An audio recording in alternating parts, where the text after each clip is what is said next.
इच्छा अनुसार उन्हें खिलौने दे देता। वो खिलौने वाले बच्चे जब तुतला करके उससे मोल भाव करते, इसका उसका सबका पैसा पूछते तो वह दे देता। जैसे किसी के पास कम भी होता था तो पैसे कम होते थे तो वो भी उनको खिलौने दे देता था। खिलौने लेकर बच्चे फिर उछलने कूदने लगते और फिर खिलौने वाला उसी प्रकार गाकर कहता, बच्चों को बहलाने वाला खिलौने वाला सागर की हिलोरों की भांति, उसका यह मधुर स्वर मधुर गान गली भर के मकानों में इस ओर से उस ओर तक लहराता हुआ पहुंचता और खिलौने वाला आगे बढ़ जाता।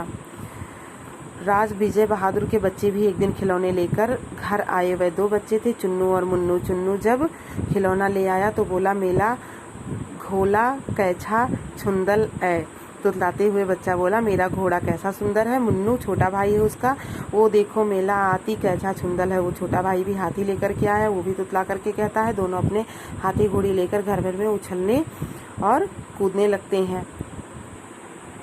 बच्चों की माँ रोहिणी कुछ देर तक खड़े खड़े उनका खेल निहारती रही। अंत में दोनों बच्चों को बुलाकर उसने उनसे पूछा, अरे ओ चुन्नू मुन्नी, ये खिलौने तुमने कितने में लिए हैं? मुन्नू बोला, 2 पैसे में खिलौने वाला दे गया है। रोहिणी सोचने लगी, इतने सस्ते कैसे दे गया, या तो वही जाने, लेकिन दे तो गया ही है, इतना तो निश्चय ही है। एक जरा सी बात ठहरी। रोहिणी अपने काम में लग गई। फिर कभी उसे इस पर विचार करने की आवश्यकता नहीं ही भला क्यों पड़ती। देखिए, बच्चे हाथी और घोड़े लिए हुए थे, महंगे दिख रहे थे, तो माँ ने जब देखा कि बच्चे खिलौने महंगे लिए हुए हैं और इनको हमने 2 ही पैसे दिए थे, तो उन्होंने बच्चों से पूछा कि कितने में मिले। तो बच्चों ने बताया। उसने थोड़ी देर सोचा कि इतने कम में क्यों दे गया। उसके बाद फिर वो काम में लग गई और भूल गई। 6 महीने बाद नगर भर में 2-4 ही दिनों में एक मुरली वाले के आने का समाचार फैल गया। लोग कहने लगे, भाई वाह, मुरली बजाने में ही उस्ताद है। मुरली बजाकर गाना सुनाकर वह मुरली बेचता भी है, वो भी 2-2 पैसों में। भला इसमें उसे क्या मिला होगा, मेहनत भी तो ना आती होगी। देखिए, वही खिलौने वाला है, मुरली लेकर के आया है। सब लोग कहते हैं बहुत अच्छा बजा रहा है।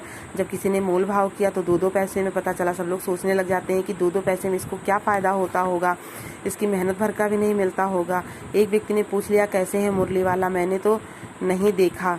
उत्तर मिला, उम्र तो अभी उसकी अधिक न होगी, यही 30-40 का होगा। दुबला पतला गोरा युवक है, बेकानेरी रंगीन साफा बांधता है। वही तो नहीं जो पहले खिलौने बेचा करता था? जिसने पूछा उसने प्रश्न किया कि वही तो